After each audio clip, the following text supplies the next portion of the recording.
Welcome to Extra Aunties. I'm Auntie AK, the auntie of all aunties, and I'm here with... I'm Nana, aka the Black Fairy, aka Dark and Lovely. And I'm all things sugar and Shay Sade. Hey!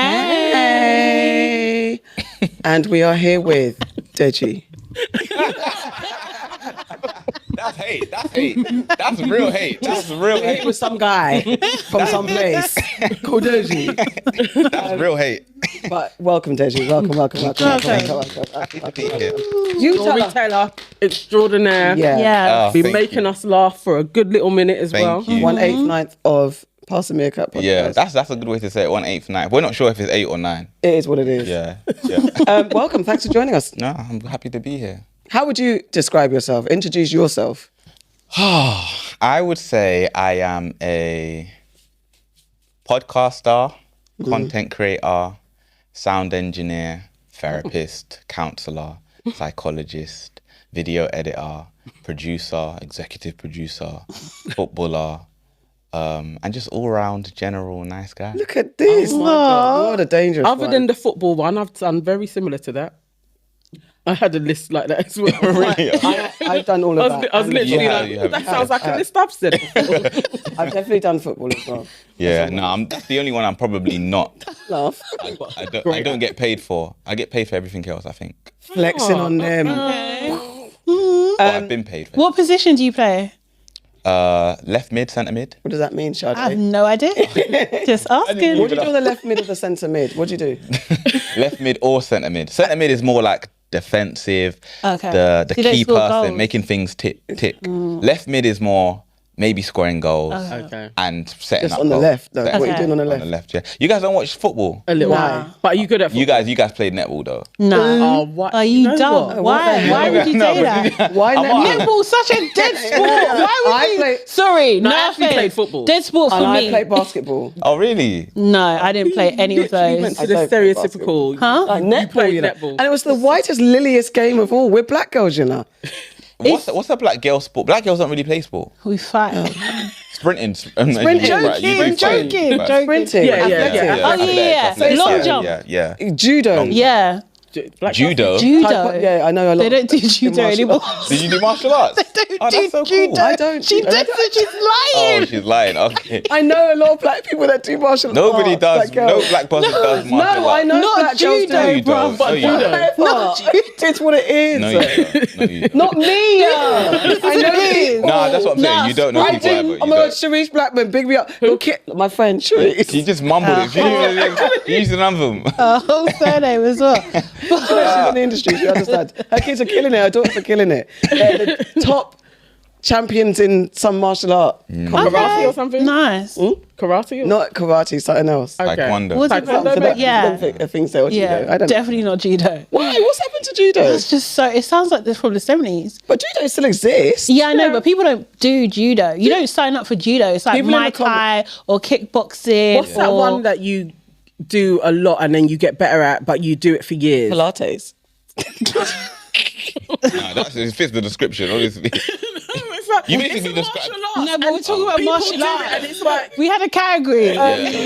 like Joe Karate. Rogan is like 10th black. Oh, in UFC, it. UFC. That's No, UFC. it's a martial arts thing. Oh, it's Not not. Muay Thai. I don't think it's Not my not Karate. karate. No. You just Did you another guys name. watch the Karate Kid? Yeah. And Not. There's a trying new it. one coming. He's you trying it. know. He's trying Don't it. try and be Don't try to dream this the one. original. Will Smith one. Yeah. I've only seen the Will Smith one. It's They rubbish. predicted that setup. Okay, I need to be a bit more. Yeah, sorry. Yeah, I've only seen the Will Smith one. I'm sorry. and- So I was I don't know saying any that- other one. Yeah. I can't deny Ralph Mashie. No, I love that. Yeah. Yeah. There's a new one coming, you know. Yeah. Yeah. It's coming. That's when the youngers are going to say to me, have you seen Karate Kid? Good.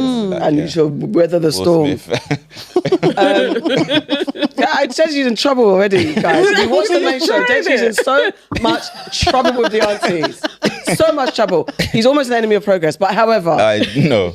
who's your, like, we always ask people this. We always do this. And who's your enemy of progress, currently or in life? In life, Or currently. who's my enemy of progress in life? Probably my boys. Oh. Tell us more. Now I'm interested. yeah. What happened? Yeah, Which well, boys? you guys will understand. Like my Pastor Meerkat guys. Yeah. Oh, really? Yeah. And just because Tell us. it's just that they know this anyway, and I'll say this on the pod, but it's just arranging meetings, stuff like that. Like, yeah, trying to do stuff that will push the pod and what we're trying to do forward. Right. Some stuff that's very important, and then the lack of engagement. So yeah, enemy of progress is probably the right term to describe For them. Yeah, yeah. That's big. Although they are trying, but yeah, something happened this week that was a bit like... Okay, look, break it down. So who are you in? Because talk about Pastor Meerkat. Yeah. Yeah. Like, how many of you? What's your positioning? Yeah. What do you mean? What? Are you the left mid or the centre mid or the striker? Or are you the captain? Or are you the red card I'm, or the I'm, yellow I'm card? probably the captain. I'm probably the captain. Would they agree? Would they agree with that? Yeah. They would. I'm the captain within Pastor Meerkat. Right. Okay. But again, this is a friendship group that goes beyond that. If we all go to the gym, I'm not the captain. Okay, okay. Oh. Yeah. But you're pod captain. Yeah, pod captain. captain. Yeah, Pastor Meerkat. Creative, the creative stuff. Did you I'll definitely- come up with? Did you Yeah, start it? exactly. Yeah, yeah. Okay, let's take that journey. How did you start it? We went on holiday actually.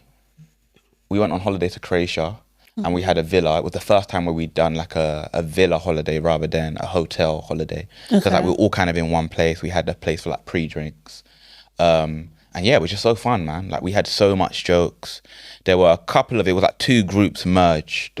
So there was like a North group and then there's an East group, even though the East group went to uni with most of the North group, but it was kind of like two groups merged. So for me, there was two of them, Manny and Fabian, that I didn't know well at the time when we went on holiday. But once we went on holiday, like we all became like really close. Chemistry was just amazing. And I'm in a few friendship groups, like male friendship groups, but there it was just like, something was just different. And what made me really want to convert it into content was that the banter was just like, it was just very funny. Like, so yeah, then I just, after the holiday, it was literally like a month or two after the holiday, I was like, we should do a podcast. Like, we should do a podcast. I'm somebody that I don't like to do what everybody else was doing. So I was like, let's do an animated podcast. Right. And then, yeah, everybody was kind of like, yeah, this is a great idea, sold. And then, yeah, we started the journey. How many people started straight away? 9, it was all It was a 9. Yeah. Nine. Oh, and you still got So all everybody that went on that holiday. Yep. How many years? That was like 5 years ago now. And no one has broken up. No one's had arguments. Oh, I mean, that's kind of 8. That's kind of 8. That's Okay. that's kind of 8. Yeah. Yeah. So that's kind of 8, but not like it's not like a kicking out thing. It's just that actually his life moved on. He had commitments and stuff. He actually had a child, and then he just couldn't be as present as the thing needed him to be, basically. So then he's still in, like we still like, and I would never ever be like, oh, you're out of it. But it's become more of a thing where we expect him not to be there. okay. Like, Okay, yeah, okay. yeah. Wait, did he get paternity leave or no? His paternity leave has been going on since 1992. This is the longest paternity leave. The paternity leave started before the paternity, in fact. So how do you navigate all each other's schedules, and what's the rule of thumb? What's your kind of like? That's a lot. Regardless of anything, this has to be adhered to. Yeah, I think when you have like 9 people or like 8 people, you have to continuously, there's no like set rule, but you have to continuously remind people that this is supposed to be like a job. So in the same way you wouldn't miss work, or missing work has to be an anomaly. Like you couldn't, like if you've got 365 days in a year and you're supposed to work 365, then maybe you get away with missing 5 days, 10 days, but you can't miss like 20% of the days. Sure. Like, you would be out of the job. So it's about reminding them of that. And we've gone through quite a weird journey. Now we're doing the pod, and I'll just focus on doing the pod. It's like, yeah, every 2 weeks, because we record every fortnight, you're expected to be there. This is your job. If you're not there, then there has to be a very, very good reason that you're not there. Like you've gone abroad, or you've just had a child very recently. But yeah, for the most part, we expect you to be there. And I would say most of us now understand that. But it took us a while to get to a place where that understanding was there. Like commitment has grown over time. 1, because it became financially lucrative. And then number 2, because yeah, people could just see that if we don't commit, then it's not going to be as big as it could be. How lucrative? Again, our journey is different from other podcasts, because yeah, you get the podcast money. We had the Boohoo Man sponsorship. We get paid off TikTok. We get paid from Spotify. There's other little bits, and then we've also got the animation as well, which is a huge pull to some people. That's where actually you can get loads of money. Like the conversations that we're having with Netflix are like in the millions. And yeah, we've spoken about this on the pod already. Like before, we were hesitant about speaking about it, but now it's like we just like, no, let's just say it. But yeah, the conversation with the Netflix is like in the millions. Conversation with BBC in the hundreds of thousands. I was about to say, okay, 8 million from the Yeah, business. exactly. Yeah. So that thing over there means that actually you could make loads of money. And I would say where we're at now, that's kind of similar to where we're going now, where it's like, okay, we've got the podcast and you're getting like, yeah, podcast money. And I think we've been lucky in the podcast space to get like the Boohoo Man sponsorship that have loads of money. So they're going to give you loads of money. Not everybody gets that, especially at our level, because we're not at the highest level. Yeah. Like we did that off relationships. But now it's like we've got other things that make loads of money, like the stand-up stuff, which we're doing all by ourselves. All of those profits come to us. And that's like, it's very different from doing like a podcast live show where there's a lot of production costs. Stand-up is like me and a microphone and the higher fee, basically. So you said we. Yeah, I was going to say, so is that with the pod boys? Yeah, That 100%. everybody- You're all doing stand-up. no, I'm the only one doing it. But it's like Yeah. it's funneled through that. Like that's the production company. We got that as a Right. business. Sure. Oh, I They're love definitely, that. they're almost certainly going to help me with the jokes and the running of the event. Okay. So, It's like Kevin Hart. exactly. Yeah, 100%. When yeah, he's got yeah. his team, like the Plastic Cup Boys. Plastic Cup Boys. Exactly. Yeah. Okay. I make that joke on the pod actually. That they're my Plastic Cup Boys. Now. Did they appreciate that joke? Yeah, did she? yeah, they do. Yeah. Because like, Are you we- sure? So he says, can you book the light button, please? Book the like button. Book the like button. I said it with a bit more enthusiasm. Tiny bit. Okay, where you from? I'm from Nigeria. Come on. Sade, do you want to take over this one? I'm not booping anything. I mean, no, it's fine.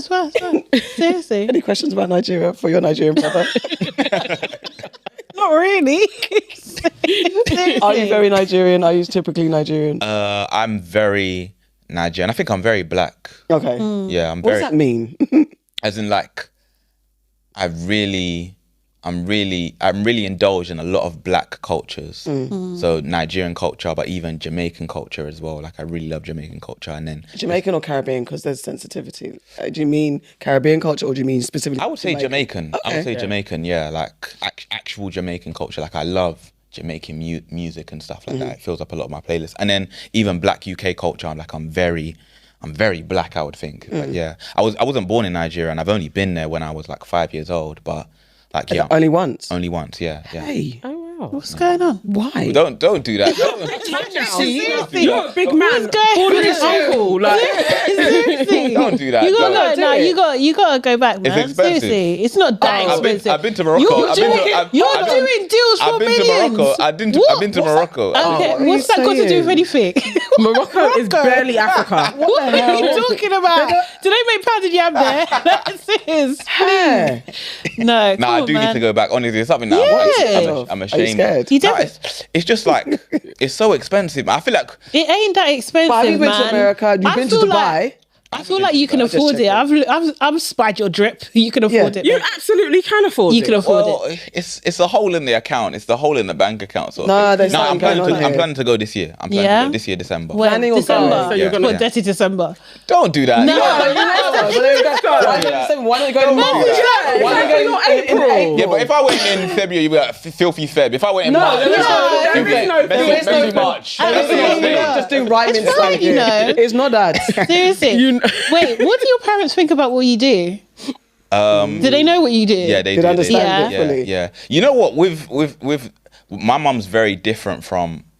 Well, she's very typical, but yeah, she's different from the traditional mum in that she was very supportive from a very young age of everything alternative that I wanted to do. Like I think year 1, year 2, I was doing things like playing the violin, Okay. and everybody in my class was like East Asian sort of thing, like.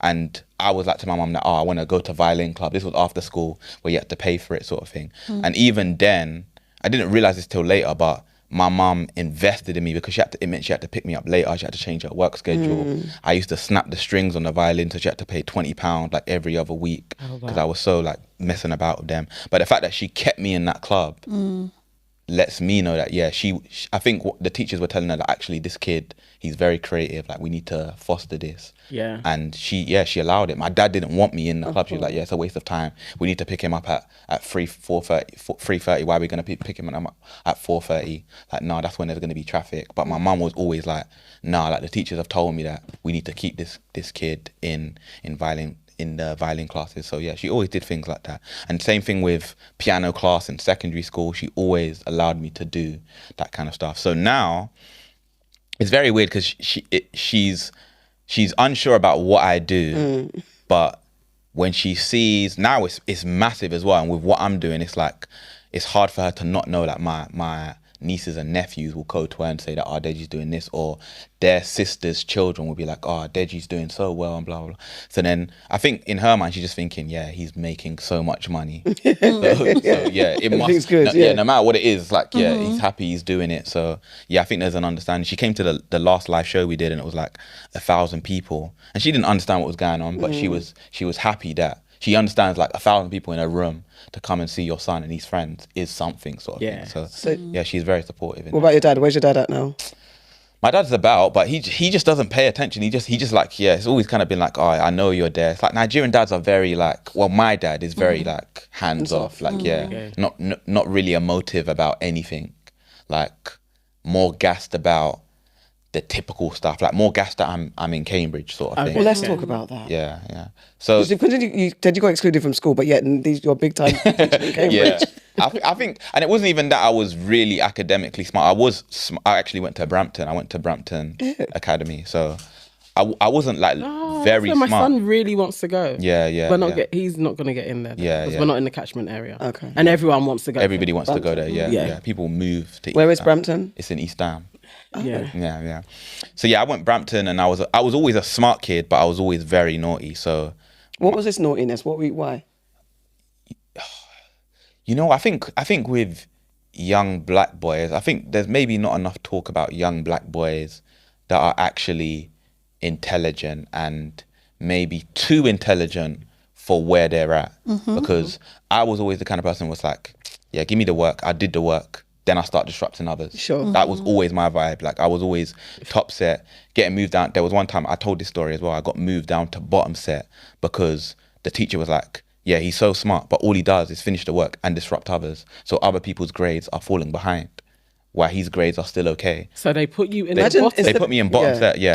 That's so reductive. Yeah, That's yeah, reductive and racism. So it's like, let's put you in the bottom with the people who ain't getting anywhere. No, that's out of order. It was so weird because they kept me in bottom set for like 2 weeks, and it was the bottom set teacher that was like, because in bottom set it's like it was very different from top set, and I'm talking about year 10, year 11 sort of thing. Yeah. They gave you like timetable stuff that I was doing in maybe year 7, year 6 sort of thing, and I would just fly through it, and then I'll still be doing the same dumbness that I'll be doing, but it's like I have people that are more inclined to do the same thing. The teacher. No, you're with the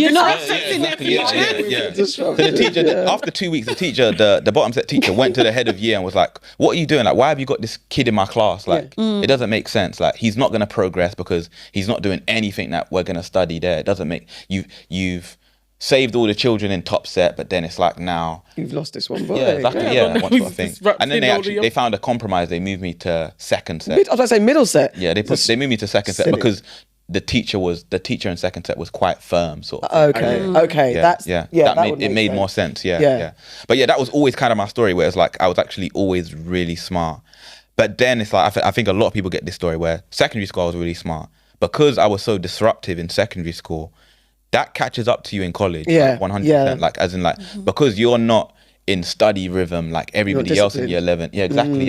So when you get to college, where it doesn't matter how smart you are, you have to study for A levels. It's too difficult. Yeah. You have to, and because I wasn't in that rhythm, my first year A levels, really, really bad. Then second year it was like, actually, I failed. I was around some really good people, some of them that are on the pod now, that had a better mentality than me, and they were always aspiring to go to uni. So then I developed those aspirations.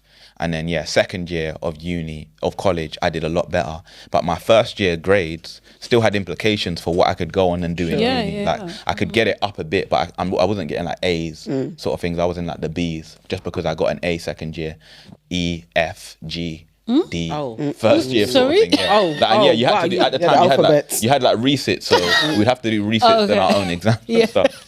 So yeah, then I went to That was university. Nigerian disappointment. For I was blatantly like, oh, Let him no. decide down. Yeah. So yeah, then I went to uni, and then uni's a bit weird because then it's like Where did you go uni? I went to Essex Uni first. Essex Why? as a uni. I didn't even know. Don't do that. Don't. No, do that. honestly, I didn't University know of either. Essex. I was Yeah. literally general. about to be like, Don't do really? that. I'm sorry.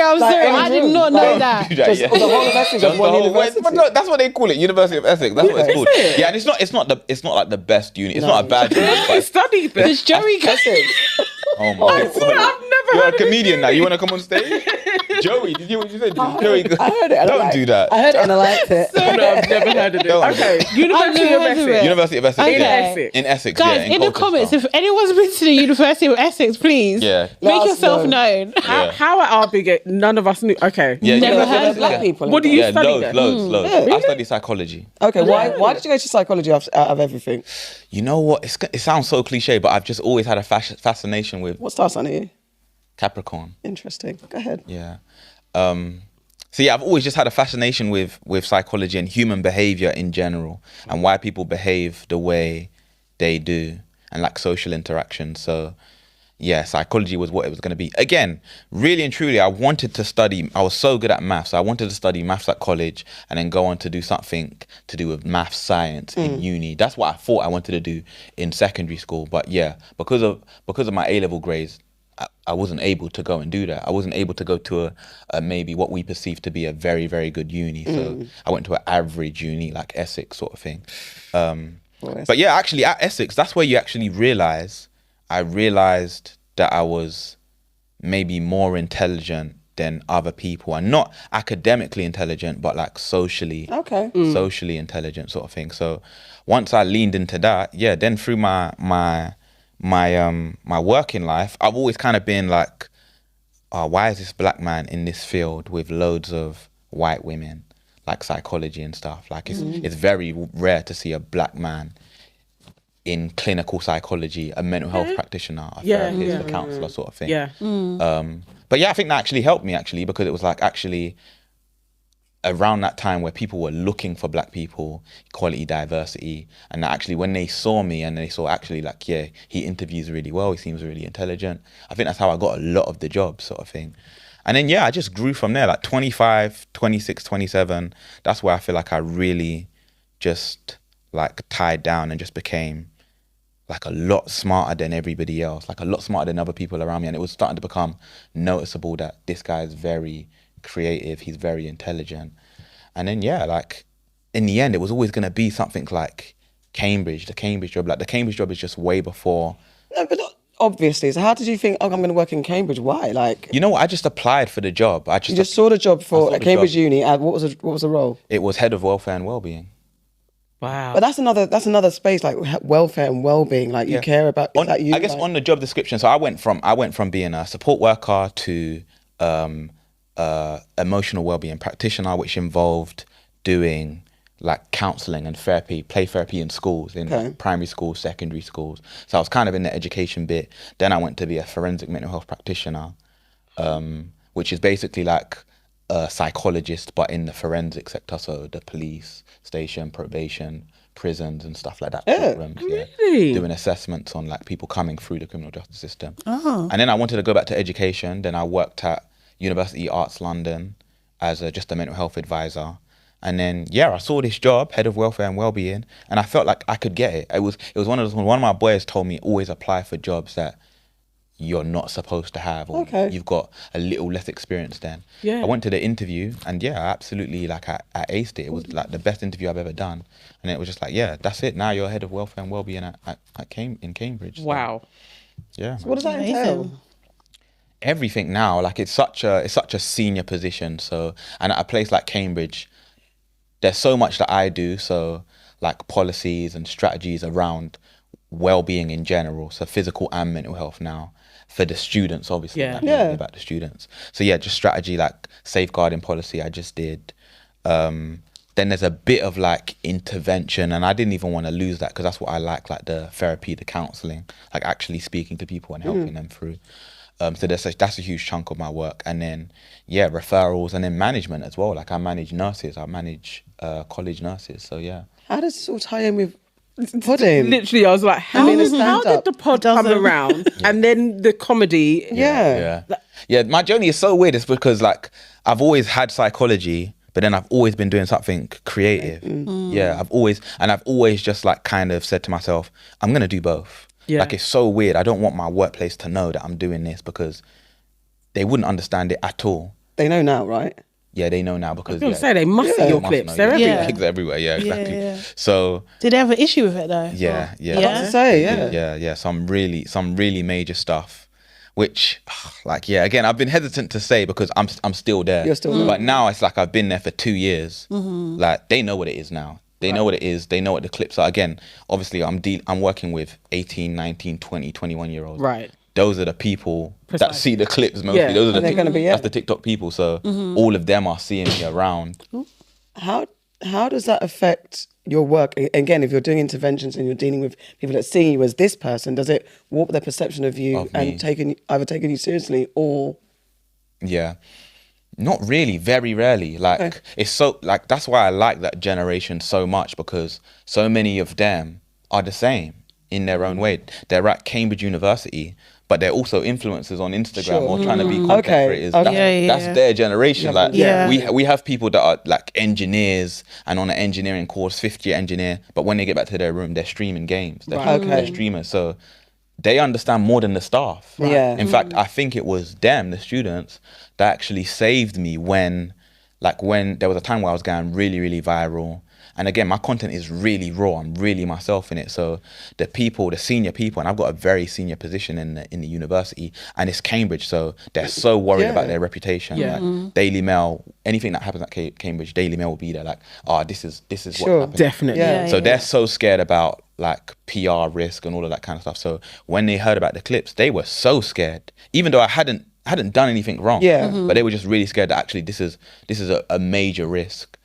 And I feel like they wanted me out. My manager's really good, so she's great. And then there's a few other people that knew my work already that really were supporting me. The HR manager as well. My manager and the HR manager are black women. So that saved me a lot for one. Yeah.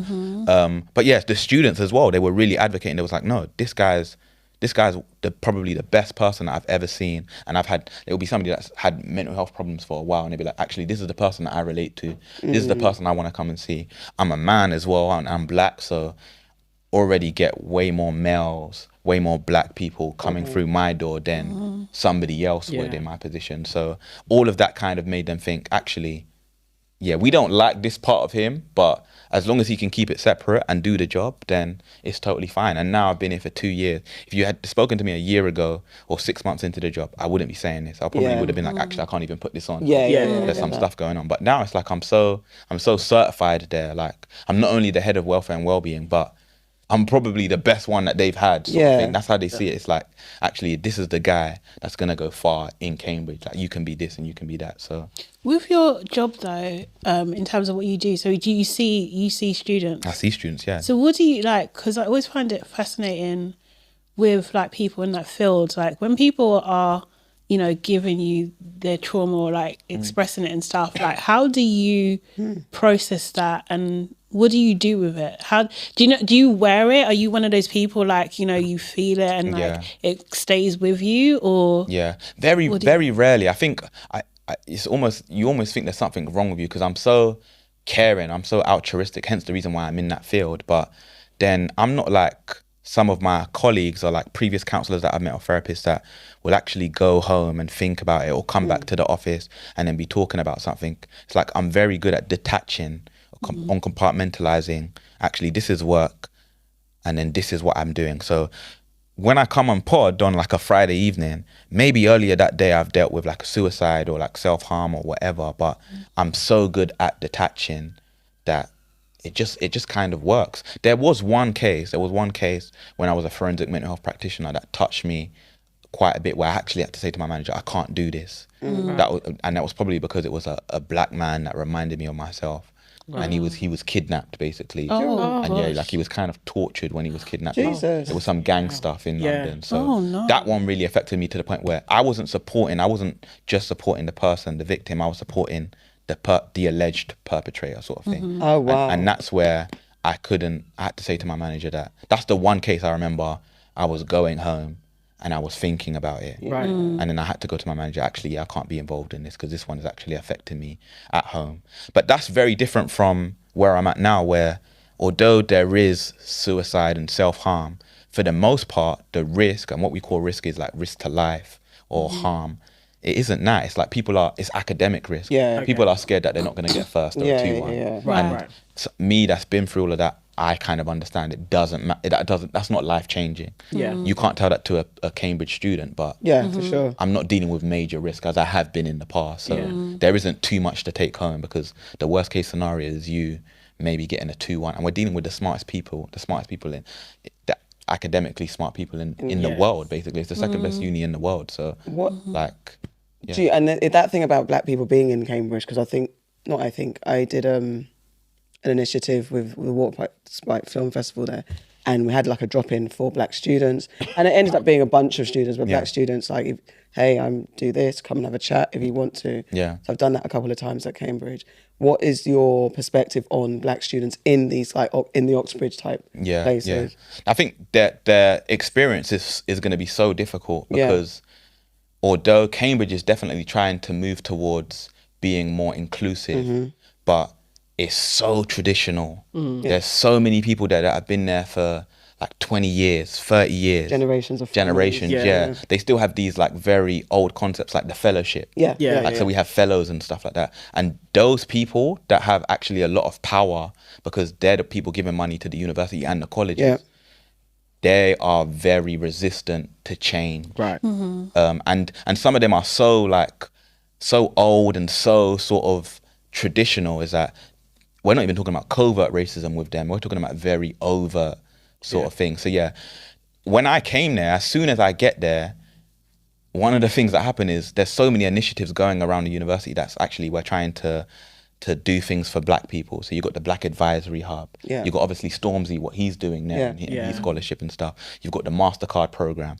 So there's so many initiatives to get involved in. That's all about improving the experience of black people. So they are trying to do the work, and I'm heavily involved in that work. I sit on basically all of the committees that are to do with like black people and black people's experience. But yeah, like I think everybody would tell you that there's a lot of resistance, and to make actual change, it's kind of like amplified version of what's actually going on in society, where it's like we're moving, but it's like actually we're moving so slowly, we can feel the resistance, and while we're moving slowly, people are still coming through and their experience is still bad, basically. So and my role is basically, I always try to not lean too much into, you're at Cambridge, you're going to get a good academic degree, but how are you going to be as a human being when you leave? Like, you're going to get this degree, but if you get a first and you leave with mental health problems, or how powerful is that first? You can't weaponize that first because you won't even be able to hold down a job because Precisely. you're struggling. And actually, when you actually get into the working world,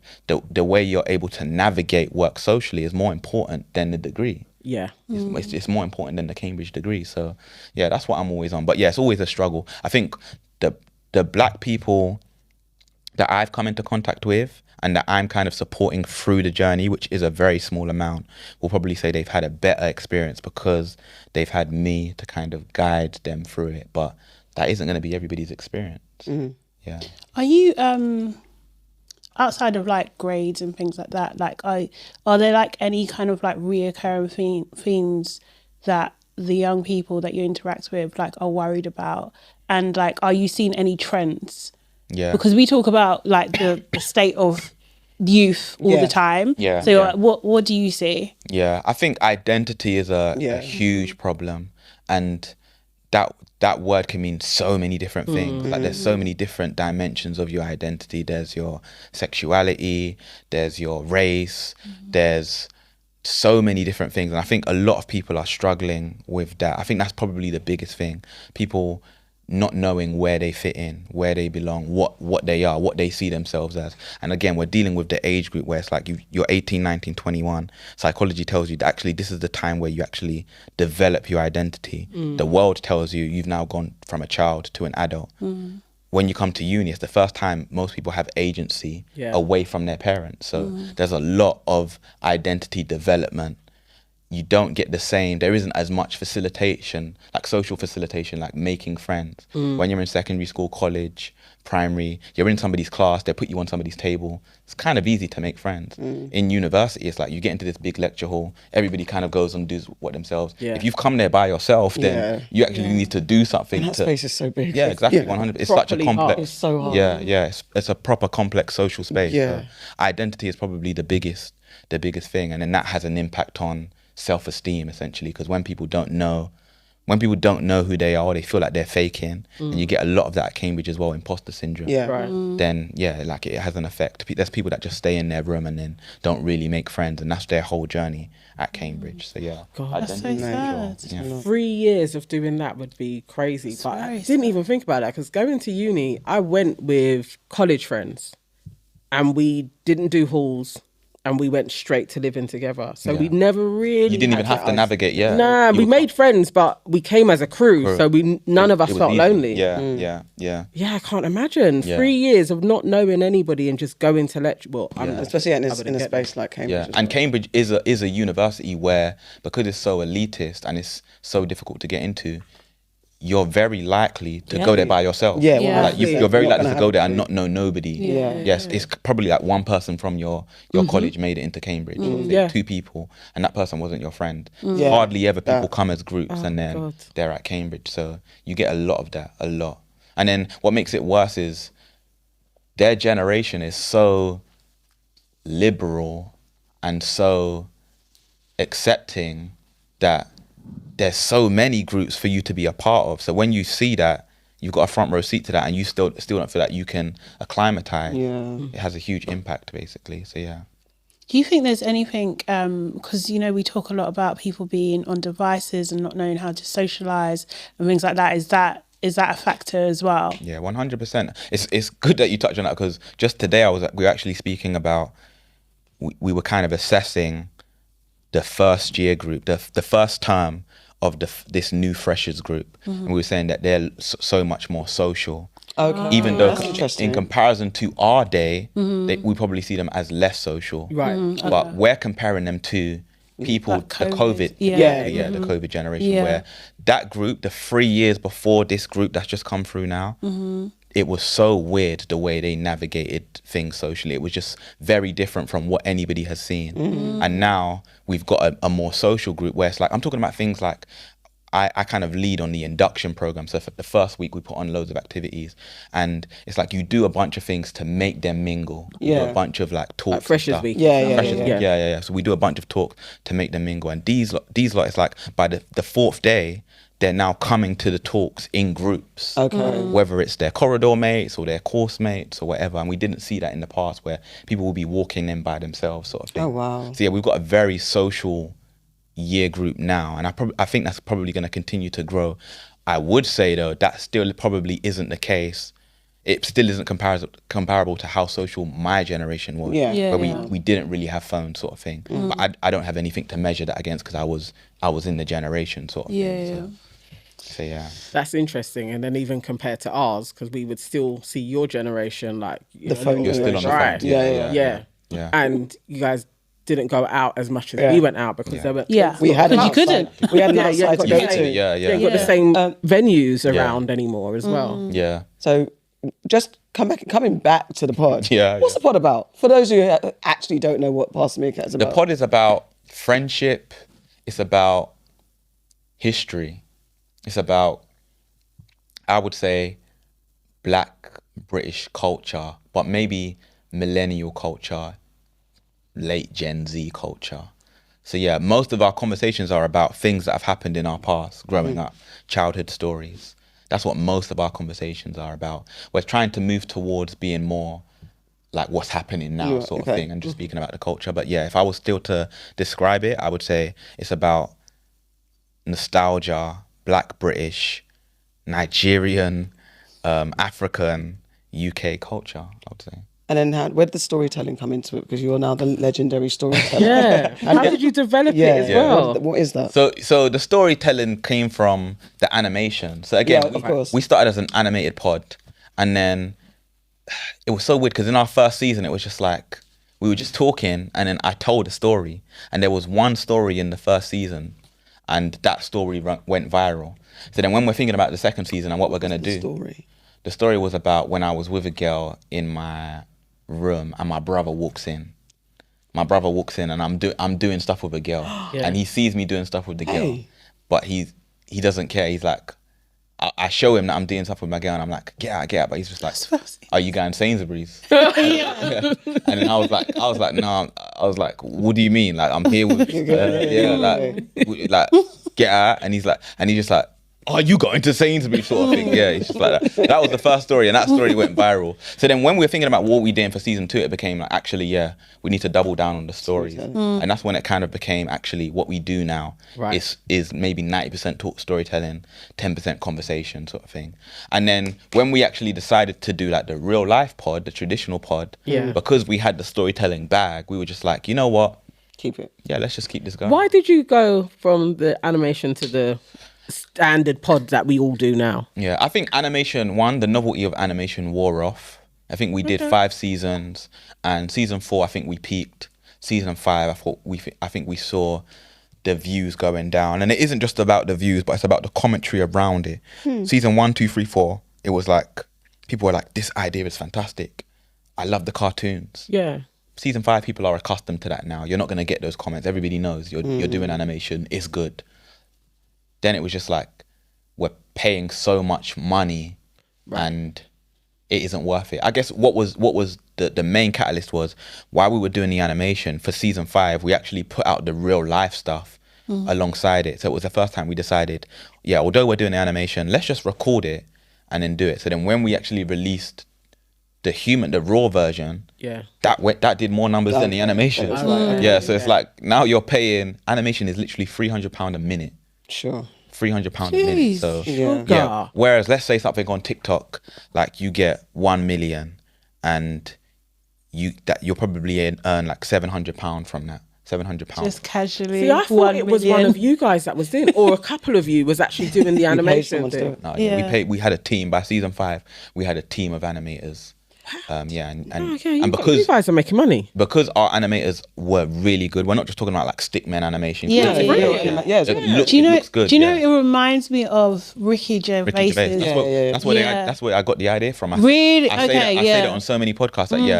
The idea actually came. My boy Sheikh, we were sitting down and I was watching the Ricky Gervais show, and I love that show. I love it so much. And I was like, you know, we could do this. I was like, we could definitely do this. I'm a sound engineer, so I knew that the sound was going to be covered with regards to sound effects and all of that kind of stuff. And I was like, all we need to do is get mics, sit around, get in somebody's house, have the audio track, and then send it off to an animator. Like, we could do this. We were very naive about the cost of animation at the time. I can imagine. It was like we could do it basically. But throughout that whole journey, you have to remember our first season, we're calling it 1 season, but it's literally 40 minutes of content. That was it. 40 minutes. That's one podcast episode, if that. Yeah. So when we get to season 5, and it's like, actually, we've made more money off of the real life stuff than the animated stuff. Like, what's the point in doing it? And then also, by that time, we had gone very far with conversations with Netflix, BBC, ITV. So our portfolio is there. Proof of concept is kind of there. We don't need to keep doing it to sell it to anyone. We can just, we've got it then. Exactly, we can just sell you, we can just say to you, season 4 is the format about what it looks like. That's our best content, do that. So then it kind of became, actually, let's stop doing animation unless this big fish comes in. We still get commissions to do animation though. Like, people will pay us because, again, it's a very unique selling point. So people still come to us and say, we want an animation, do this for us. But that will be the only time we do it, basically.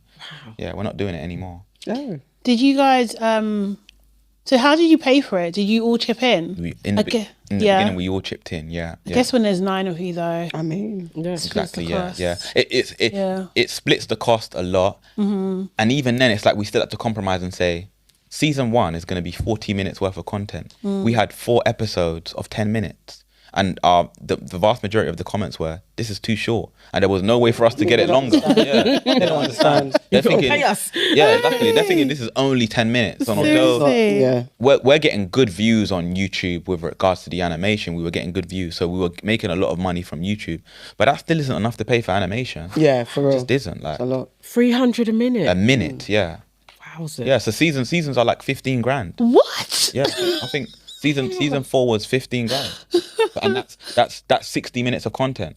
Like 6 weeks, you post 10 minutes and you're done. So, I mean, that all of you were in like, okay, we're going to do this. That's a big thing anyway. Yeah, because I think you'd come with the figures and most groups would be like, implode. Come on now. Yeah. And you said 5 years ago, so that's 2020 when you started. But we were very lucky after season 1, season 2, maybe. I think season 1 we put in our own money. Season 2 we put in our own money. By season 3, we were in talks with Netflix. Right. And before you get in talks with Netflix, you get in talks with a production company, an animation studio that give you money. Yeah. Okay. Development money. So yeah, they gave us money. Then YouTube as well. YouTube gave us a lot of money when we were on the YouTube Black. Oh, you did? Yeah. Yeah, we were on Okay. the YouTube Part of Black. the lucky I remember set that. of podcasters. Oh my God. So they gave us a lot of money. They paid for season 4, and then by that time we had Boohoo Man sponsorship. So you got money. So we got money, yeah. So it was only the first 2 seasons that we paid for, basically. That's good. So where's the pod going now? Like, what's goals? You know what? I think nobody planned to be podcasters in this way. None of us planned to do it. But yeah, so lucrative. It's so easy to make money, especially from what we've come from. It's just like, why would we not? Is it so easy to make money? I'm saying he just wants to manage us because he's saying it's so lucrative. It's so easy to make money. Like, yes. I'm just saying. Yeah, I think. So Nigerian. Sorry. Tell us about how I it's love it. so I love easy. No, I think we've got lucky. I think our content's good, but I think I'm comparing it to where we came from with the animation. It feels like a cheat to come here, do 3 hours with your boys talking, which I'm probably gonna do on Friday night anyway. Yeah, Sure, it's fine. I get it. And then to put it out and get paid for it. And again, coming from what I used to do with the animation, like editing this stuff seems like a breeze. And with all of the tools you've got out there now, it just seems like a breeze. So yeah, it would just be stupid to stop.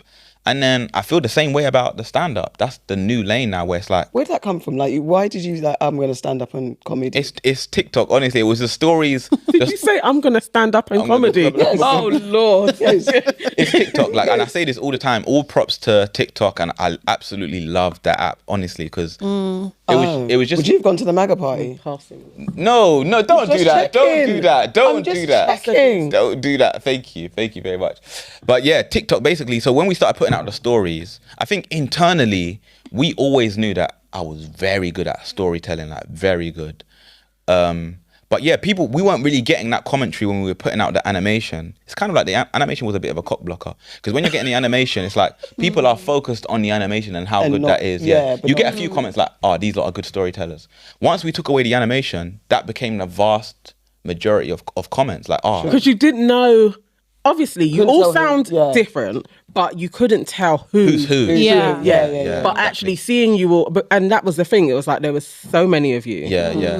But your clips always came. Yeah. Like, I was always seeing your clips. So it was like you was the first name that I knew. Yeah. And then probably Big. I call him Big Tim. Big Tim, Tim.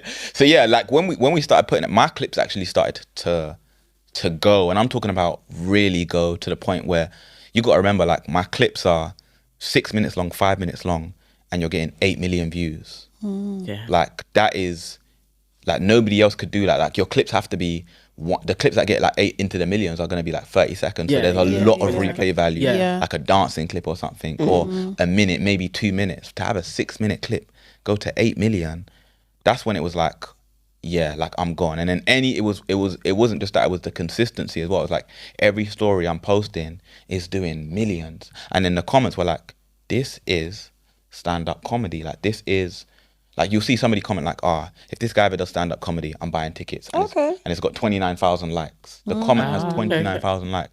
So then I'm looking at it like, it's kind of like when you get that, it's like you have to do it. You have to try it, sort of thing. And it isn't too foreign from what we've been doing anyway. It's like I could just take what I've been doing, do it on stage. I'm used to being on stage anyway. I have a history of being on stage, so I wasn't really concerned about the stage presence. And then go do it like that. And that's the reason why, like, again, my story has just been very different, even in the stand-up comedy world. Yeah. Like, do they look at you like, look at this motherfucker coming on and just... You know, it's so crazy. Richard, literally last Saturday, I did my first ever one. And the promoter, one of the promoters reached out to me time ago. He's like, when you do stand-up comedy, come and speak to me. So he's already put me in front of 500 people. That's something that they wouldn't do. Yeah. He went to another promoter and he was like, can you put this guy on the set like he's the next best thing in comedy? And the other guy was like, no, I'm not going to set him up for failure. Why am I going to put him in front of 500 people? Let him do a show with like 50 people first before he does his first. Yeah. He did the 500 people. So I did it literally in Harrow on Saturday. It was amazing. I thought it could have been better, but apparently it was amazing. Richard Blackwood was the headline of that show. So while I'm on stage, Richard Blackwood comes backstage. The promoter goes to Richard Blackwood, go listen to this guy, he's really good. So he's standing behind me for the last like 5-8 minutes of my set. When I came off stage, he grabs me and he was like, nah, you are scary. Yeah. He was like, you are scary. This is somebody that's been doing comedy for 30 years. we know. Richard Blackwood, So he was like, yeah, you are so scary. He was like, and he said something that resonated with me, because a lot of comedians have reached out to me when they've seen the clips, but he said something different from everybody else. He was like, I can see in your eyes that you're looking at all of the comedians, and although you're humble enough to take advice, you still understand that you're better than them, or you're gonna be better than them. Like, you're coming for those positions. And he was like, even when I was listening to you, I felt like I need to change something, because you're gonna change the game. So he did his set after me, and at the end of his set, he dedicated like 5 minutes just talking about me to the crowd. He was like to the crowd, like, did you see that guy on before me? He is the next best thing. Like, he was amazing, sort of thing. And then he gets home, he does an Instagram post saying like, oh yeah, thank you. And then he puts, I saw at Deji do his first show ever, first show in front of 500 people ever. He is the next best thing in comedy. He's so dangerous. On Instagram, on his actual page. So who's your comedy hero? Probably Kevin Hart. Hart. Yeah. But I do love Richard Blackwood. Richard Blackwood was the first comedian that I ever saw at university. I told him that as well. And he actually insulted me in the show. I came in late, so there was no seat, so I was standing at the back. And I had a hat with a ball on, and he started insulting me. Everybody was laughing at me. That started off your villain story. Revenge. I will get my revenge. Exactly. But that was so like just that's affirming. amazing. So Kevin Hart's your thing. Kevin Hart. Yeah, Kevin Hart is probably, and he's the most similar to me in that he tells stories. Richard Blackwood is amazing. He's like an amazing freestyler. He doesn't really tell stories like that. But there's something to learn from everyone, to be honest. And he was when he went on, he was absolutely so good. So, I've got 2 questions. So one is, would you ever like do a performance at Cambridge? Would you do that? At the uni? Yeah. I would have to have left, honestly. Yeah. Okay. I feel like that would, like, going back to what you said, where I think maybe when we get into a therapeutic space, they might not be able to take it seriously. Again, so far they've been good because they know what I'm doing, and the clips on TikTok are like very raw and funny. But it will be like, we'll do a whole therapeutic thing, and they'll understand it. And then at the end, when they're about to walk out, they'll be like, oh, by the way, I love your TikTok sort of thing. Which I love that. To me says boundaries, that I didn't bring this up until we did what we needed to do. Right. And then, like we're moving on to just you telling something. And some people will even be like, actually, the fact that you're doing all of that on TikTok and stuff like that makes me relate to you more, because I know that you're very down to earth in a place where, again, all of the senior academics, all of the director of studies are literally like 50 years of age. People that have been doing that for time speak very posh and very different from them. So I think they feel privileged to have that. Yeah, that makes sense. Okay, second question is, you're a podcaster, so obviously we see the work of other podcasters, shits and gigs. Yeah. With what happened to them. I just want to know, like, what are your thoughts on that? And then also, what did you learn from them? Because I feel like you can learn from other people by going through things yourself. I love that you framed the question like that, actually. First of all, it's like I'm the kind of person where if your neighbor's house is on fire and they've got a bigger house for sure, but your neighbor's house is on fire and you understand that, yeah, maybe they set their house on fire themselves, but nonetheless their house is on fire and it's not looking good for them. And you live on the same road as them. Don't come out of your house and start laughing at them or start slandering them. I'm of that opinion because one day that could be me or us. I don't think it will ever be us in that way, in the way their house set on fire, but you just never know in this day and age. How it will happen. Exactly how it will happen. So, and I would want that grace if it was me. So that's number one. Number two is, and this is why I think we're lucky, I'm lucky. I'm a counselor, therapist, psychologist, so I'm trained to think in a nuanced way or to think critically. So I know that I'm privileged to have grown up around black women, been in those kind of schools, Hackney, East Ham, been very indulged, and then always, again, just not been around maybe the people that are doing the more harmful things. So I've just had that from day. Like, it wasn't like my older brother was doing some misogynistic or stuff to like black women that I had to see from. My dad wasn't really around, so I didn't have that example. So for me, there was no role model above me that I'm seeing thinking, actually, you're doing this. Apart from maybe like the celebs, the rappers and stuff like that. Yeah. But I didn't really inherit that. So I understand even just having that is privilege, because that isn't most black men's story. I think that's where they learn a lot of their behaviors from. So I understand that I'm privileged. I think them man are different from us, like in the way they grew up. I don't think they grew up in the same way I did, where they were around black women a lot, or they were around a culture that is accepting of black women. I think For real. they saw certain things, and as any child does, you inherit that to some point. I think a lot of black men get to their 20s, realized actually this is wrong, or at least society thinks this is wrong. I can't really behave like this. But the true you will always kind of, or the childhood you will always kind of peak itself, and that will dictate how you behave in certain situations. So do I think they hate black women? No, not at all.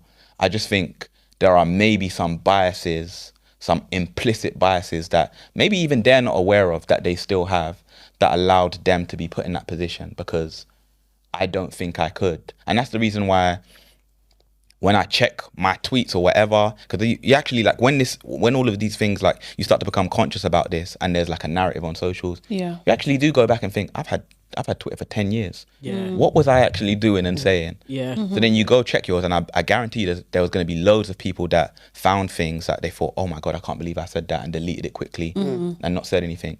But me, I just wasn't that. And I remember me at that time, I just wasn't that. And my history shows that, like, I've never even been with a white woman. All of my previous girlfriends, apart from my last, were all black women, like, and dark-skinned black women. And I think that says something to just the way I was. I never felt that part that maybe they felt, where actually it was kind of cool to be rude to black women. That being said, I'm very mindful that there are going to be other demographics that maybe I've said some things or acted a certain way to that isn't going to be accepted now in the past.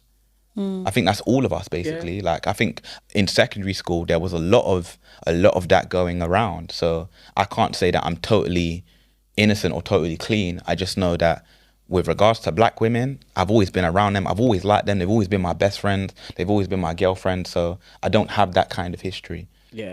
I don't think they have the same story, and I think that's the reason why they behaved in the way they behaved when they got put into that situation. That's my assessment of it.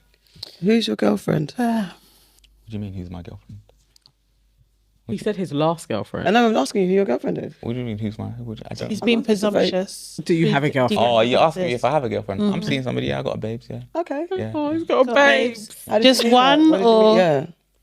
Just one. you said I've got one, Nah, just one. Just one. I'm at a party, a day party. Did you charm her? How did you get her? What do I do? You know, like moving to girls, like, what, like I was like, nah, I think I genuinely bumped into her and she was holding a drink, and then I was like, I just looked her in her face and I was like, oh, you're very pretty. then I left her, and then I went back to her. It was like move. Nah, this I always. is scandal. That's my bad. Yeah. I leave you. Yeah. I need you to catch her eye. So you'll do a. Oh, you're right. And then you'll go back. That's So then the girl's a bit like. is that it? Yeah. That's actually too balanced. Edit this part out because I don't want no one No, to it's see not that. being edited. It's leaving. We're going to. This is his play, guys. That's your little flex. That move is, but you have to have confidence and faith to do that, because there will be times you do that and the girls are going home. Exactly. Yeah. So what happened then? Or somebody else could have come in that time. Exactly. Yeah. So that's what you have to have. Not everybody can pull that move. Don't It's just. you, yeah. It's like you, Just. How long do you leave the gap? Yeah. What did you do? I didn't go back until the end. Like I'm somebody Were you that spying on her the whole time though? I kind of kept my eye on her. And you know what? That's part of the game. You want her to know that you're looking at her. So I'll probably wait for her to look, and then I'll look up. This is why guys think they're the girls, you know. They think they're the baddies, and I'm looking away. You gotta look away. You gotta wait for her to look at you, and then so. But I want you to know that I caught my eye. Yeah. So then I'll wait until the end. I don't like speaking. I feel like it's just shouting in her ear. Exactly. Yeah. I can't stand. I want to have, when I'm having a conversation with somebody, I actually want to have the conversation, because it's an assessment both ways. Like, I want to know that actually I want to get your number, because I don't just want to get your number and then message you and then the vibe is there. I actually want to know. So yeah, I would rather have the space to have like a proper conversation. So I normally wait until the end where the music's been turned off. Everybody's kind of mingling around and be like, oh, can I speak to you before you go? Okay. And then just have like a proper conversation. So what did she have? What glint in her? What was it about her? There was no glint. Like, you know, like I'm a psychologist, so you know, like the pupils dilate and stuff. Like oh my God! No, don't look at him, Obi. Don't look his way. Can't help you. Don't look at him. Don't look at him. The pupils dilate. Like, there's little signs that we're trained to see. Where's she from? Congo. I see. Yeah. So yeah, like I think you can tell when you're speaking to somebody if they like you, like if they're attracted to you. So How long has it been? What? How long has it been? It's been a while. Okay, is this one? Yeah, I think this is it. Yeah. Really? Yeah. Interesting. Oh, that's so sweet. That's very cute. You know what? Very randomly, can you? This is very random, but can you do a Giggs impression? Are you able to do? You look like Giggs. It's like Giggs. No, you sound like you got cadence like Giggs. I feel like that's racist. No, it's not racist. You can't just tell them. No. Can you do a gig? No, not to do it, but like, can you do it in your skill set? Because you have a cadence like him, you know. You can't hear it. You're like when you in that last 5 minutes. I'm like, I can hear it. Giggs. Yeah. It's not. You know, because Giggs is kind of more like. Was that Giggs? No, say something. Because you know, his voice is like higher than yours. What the hell was that?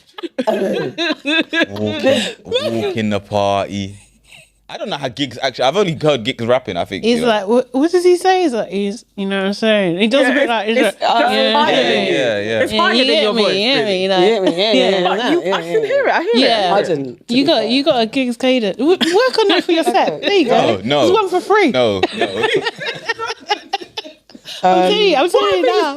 I'm so surprised that you're not really nervous about doing stand-up. Like, you know, a solo show. Yeah. By yourself. I always think that would be the most terrifying thing ever. It's okay if you're in a run with loads of other comedians, but to be like, I'm doing my own show. That's huge. Exactly, yeah. But I've always been, it's been so, again, I'm so weird. In primary school, I played Joseph in the nativity play. And look, lucky for you. And I don't. She bragging about Joseph. Hey, Joseph. She played a donkey. Joseph is the main character, you know. Joseph is the main character. Well, I was an angel. I would have taken Mary. Yeah, it's like, and the reason why I remember that is because my mum always tells me that the teachers was like, oh, you're gonna be this character because of the way you behave. Like, you, even in class, you're acting like you're on stage. It's like you're always kind of performing. Yeah. And that's literally been me. Like, I performed in assemblies and stuff. Yeah. Bugsy Malone, Oliver Twist. Like, I've always been doing that. Like, and then even when we got to when I got to like my early 20s, it was like I was a rapper MC. So I was. What was your MC name?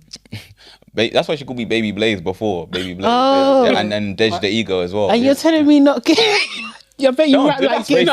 That's racist. That is racist. That is racist. That is racist. Are you on YouTube? Okay, what's your bars? Is it on YouTube? Go on. What's my bars? Yeah. No. What, you ain't got nothing out there? No. Don't lie. Someone has. You're an uncle then. You definitely do. Look, that's what I'm saying. I said I'm literally my uncle. No, we had vinyls during my time, sort of thing.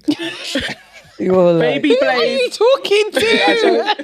Deji, don't, you'll get ejected from the place. 70 years old. You'll get ejected. Taking the piss. Book it. Book the like button. Book the like button, Deji. I like Yeah, Deji book the like Ego. button. Book the like button. But yeah, going back to what you said, like, not saying that I don't get nervous or anxious. I was definitely anxious for the first like minute or so on Saturday. But it's so weird because when I get on stage, like, and I'm into it and I know things are going well, I don't want to leave. I don't want to leave the stage. Like, Okay. I would rather, I was upset that was 10, 15 minutes, 12 minutes because I felt like I could stay here for more and just enjoy myself and do it. And in comparison to what I've done before, I think stand-up is a bit difficult, but I feel like it's still more of a breeze. Like, I've been on stage as an upcoming artist and nobody knows my songs. Right. That's very weird. Like, no one's really singing at you. They don't know what to do. Sort of thing. Like, When did you? What age did you stop trying to be a rapper? Was it last week? Was it last week? No, it was late though. It was like maybe 29. 29. Yeah. 29. Yeah. What do you mean, Jesus Christ? Come on, don't do that. That man with a mixtape. Don't do that. Did you have a girlfriend? Did you have a girlfriend? Did I have a girlfriend? These lot don't like rappers. These lot don't rate rappers. They don't rate rappers. Was that your line? I got a mixtape. No. You did. He was like, I do music. Everybody says I do. Like that's what you said, music. though. That is what you say. Yeah, I do music. Yeah, you can't say you're a rapper because they'll think you're a fox. Yeah. Did you record in your bedroom? She's out of order.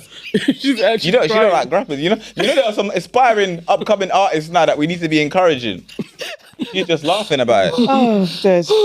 It's very funny. That was a good artist as well. No, wait, Yeah. okay. You Not said from not- hard. You're not barring. You're not You said not barring. an She name goes, out there. yeah. She goes, yeah. No, it's genuinely like I've Let's go. I've got millions of streams. Where Okay. can I hear you?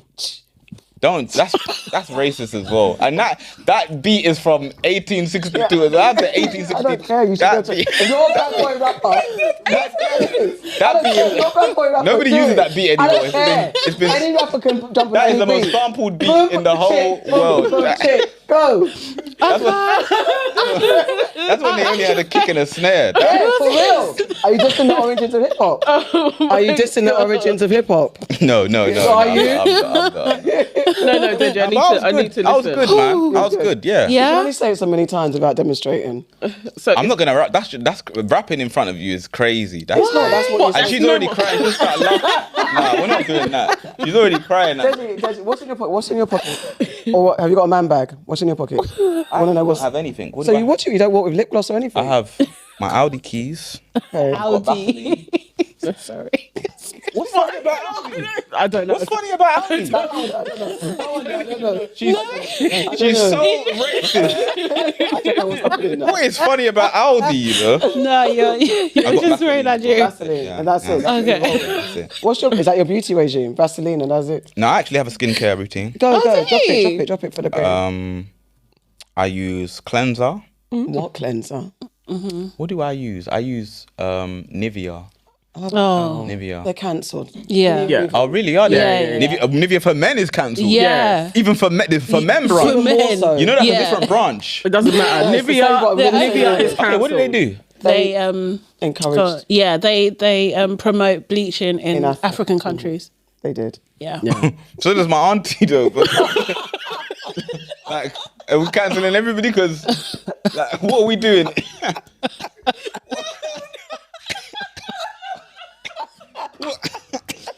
What are we actually doing? I can't speak to my auntie anymore. Your poor auntie. Like, you guys are even mad. Yeah, Nivea. But yeah, I could easily change that. It's not like I go out to buy Nivea. It's just Okay, but that's your cleanser. What else? that's my face scrub actually. So my face scrub or my exfoliating face scrub is Nivea for men. Mm-hmm. And then I actually have a cleanser from Face Theory. Okay. Face Theory. And then I have toner, Face Theory again, or glycolic acid. Yeah. Glycolic acid. Yes. Okay. And then I have a few serums. Oh, Okay. Which serums? They've got weird names. It's, again, Face Theory, but one's called Regena Calm. Okay. And then the other one's just like an oil. I love that one. Who told you to get into this? Who told you to do I was just about to say, did they sponsor the pod? No, they didn't. No. It was actually a girl. Definitely. Like, it was a girl that I dated, and she was like, "Yeah, you've got nice skin, but I can see a bit of the ash." She doesn't care about anybody. That's the thing.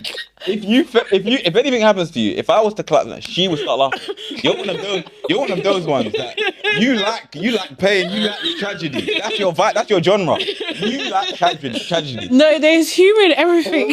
Yeah, that's so crazy. She laughed at Romeo and Juliet at the end when they died.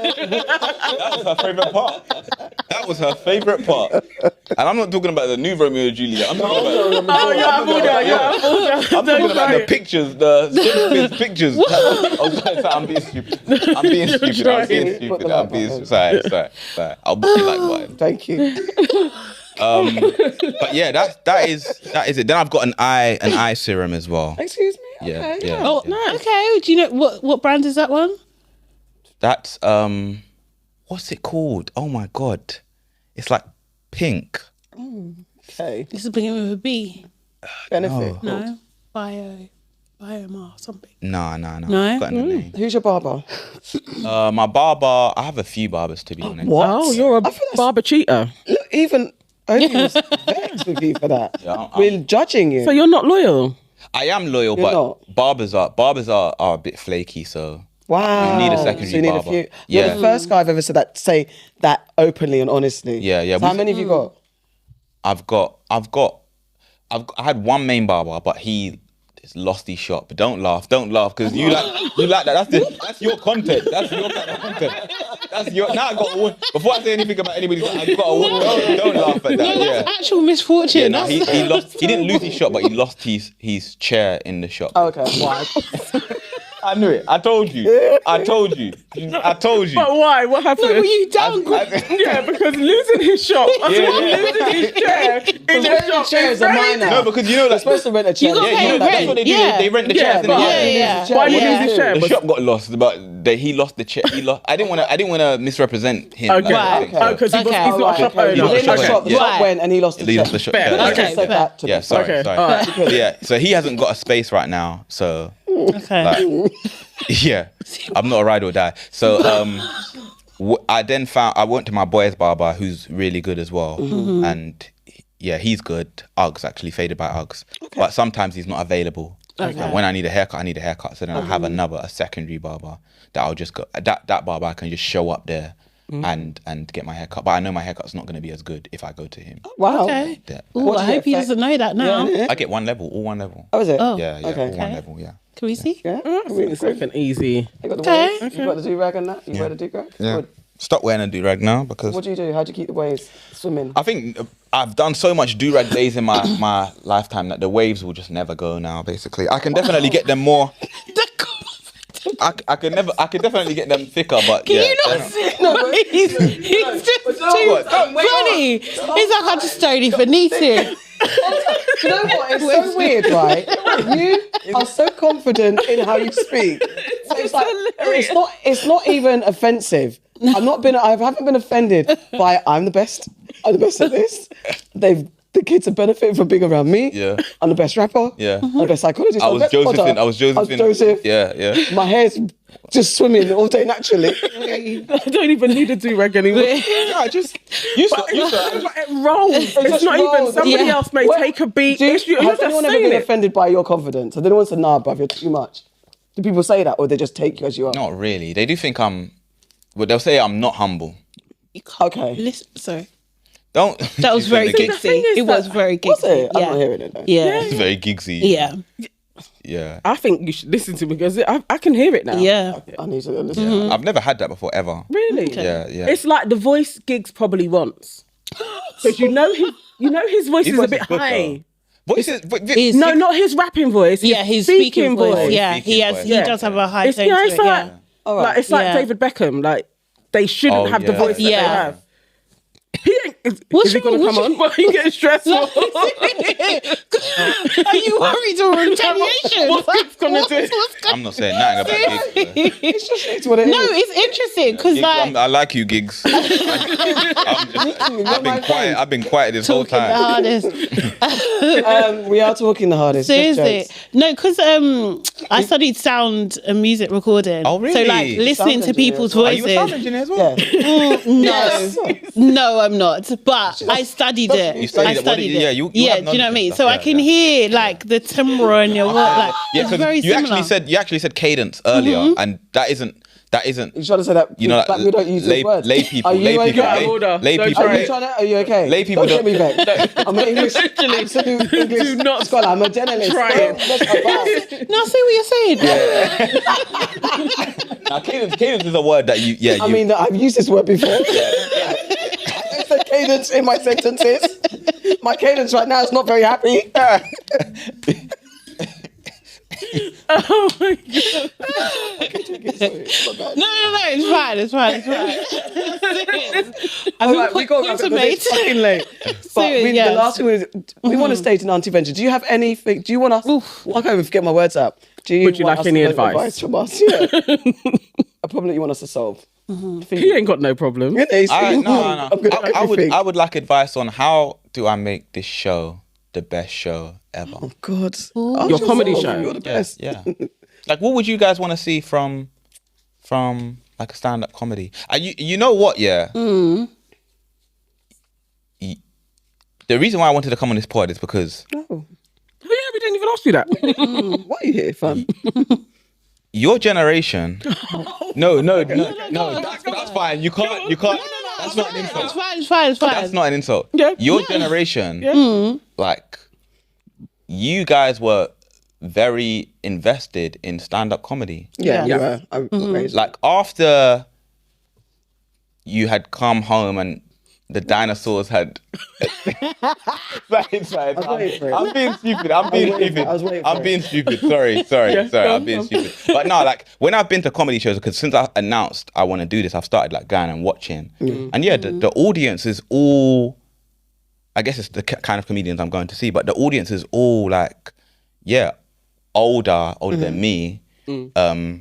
Black people, Yeah. like even with like the black comedians, it's older black people, older white people. I feel like our generation and definitely the Gen Zs have forgotten how good stand-up comedy was. Yeah. So that's one of the things I really want to do. I want to kind of bring that back for this demographic, because even me, I'd stopped going to shows as well. I went to like 3 Kevin Hart shows, and I haven't really been. It's not something like a date night you would go see somebody like Richard Blackwood, who's so good. Like, so yeah, I just kind of want to bring that back, and that's what I've started doing, to be honest. So I think keep doing what you're doing, but it is like it's mastering the art and really paying homage and respecting the legacy of it all, because there's an understanding of what came before you. Yeah. From the UK and from America, I definitely was like Def Comedy Jam was my thing. Yeah. Like I loved it so much, and it is knowing those who came before you. I think that's on anything. Yeah. Especially with black culture, we can tend to think we're the first. We're the and first, yeah. With this We're new the generation, best, we've yeah. done it first. Really know your craft. Really understand the kings and queens of comedy that you came from. Yeah. And look at who you are. 'Cause that's, I think, who's your inspiration. If Kevin Hart is a storyteller and that's your kind of like your comedy hero, how do you surpass Kevin Hart in his storytelling? How do you better that? And take us on a journey, because black people, we love a good story, we love a good laugh, Definitely. and it's that relating it back to us, and being true to yourself, and that true comedy is also yeah. It would be great. And like, definitely when we all used to go to comedy shows a lot, it was the community that was there. So especially like going to Kojo's Funhouse, I was a regular there every Sunday, and it was just fun because you'd get to see everybody. I would think one of the best shows was probably Eddie Caddy's first, when he did the O2. Oh yeah, I went. Oh, that was yeah, one I of was his there. first. Yeah, we went to the, You know, Black British ones to do the O2 as well. That was phenomenal. Yeah. Seeing people who you know on a big stage. Oh my Wild. God. Yeah. That was great. I guess Mo is probably of your generation to do it, and he's still actually closer to our age because we're not that much older than you. But Mo is definitely your face. I've got a bit of bullshit stuck in my... You know when the bullshit gets stuck in your esophagus? Going down the wrong hole. Spell it. I think Mo, you could probably do that. G-U-S. I I'm at think Cambridge. We make the dictionary. you do. I know, I agree. I think like the best shows, I've been to so many comedy shows. Like last year, the best one I saw was probably B. Simone. She was phenomenal. And I don't think people expect her to be as good as she is. But she's just like, I like it when they're like, I love the science of comedy. Yeah. Like, you know, where you have like your almost like your foreshadowing in the beginning kind of thing. You go on a journey and then you come back around. I absolutely love that. That just gives me tingles. And like the relatability, like Mo, like, do you know what I mean? That's our culture. He talks about what things. Do you know what I mean? That we can 100%. Like, I saw Monique live in New York. Amazing. She's like, go. Do you know what I mean? Seen Dave Chappelle. Like, there's just like, it is storytelling. It's just like connecting with people. It is being able to go even off beat or off the scripts, that kind of thing. And like, capture a moment, do you know what I mean? Then be able to bring it back. Like, it's just such a feeling, isn't it? Yeah. Are you going to do some like white shows? Yeah, the first show I did was actually 90% older Asian crowd. Okay. Yeah. And I think that's what made me anxious, actually, like for the first few minutes, because I was thinking, again, my jokes are very, very black.